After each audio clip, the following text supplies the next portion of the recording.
Good morning. నాన్న మనము ఇప్పుడు వేమన పద్యం ఒకటి నేర్చుకుందామా? వేమన పద్యం ఏం పద్యము? ఫస్ట్ మీరు ఒకటి చెప్పండి లేచి. విద్య లేని వాడు ఫస్ట్ ఒక పద్యం చెప్పండి, మళ్ళీ నేను ఇంకోటి నేర్పిస్తాను. లే మోహన్ రాజ్, గట్టిగా చెప్పాలి నాన్న.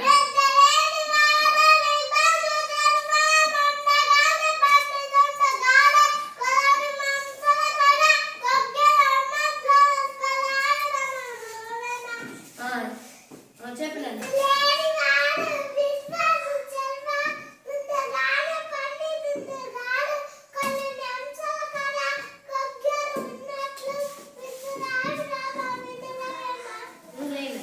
చెప్పు.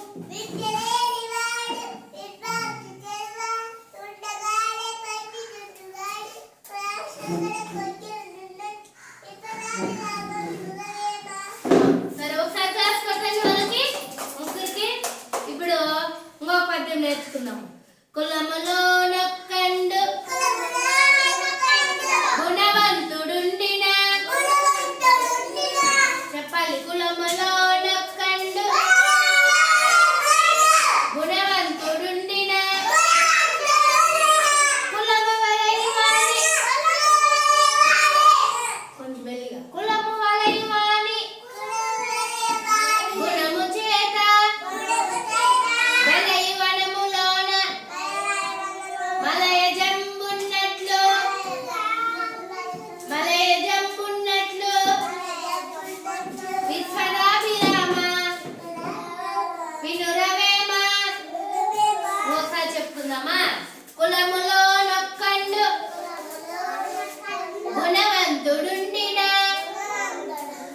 కులము వెలైవాని గుణము చేత వెలై వనములోన మలయ జంబున్నట్లు విశ్వదాభిరామ వినురవేమ. ఇక్కడ భావం ఏమంటే దీనికి, అడవిలో ఒక మంచి గంధపు చెట్టునున్న అడవి ఎంతటిని తన సుగంధమును వ్యాపించజేయును. అడవిలో ఒక గంధపు చెట్టు ఉంటే అడవి ఎంత దూరం ఉంటుందో అంత దూరం తన వాసనను పంపిస్తుంది.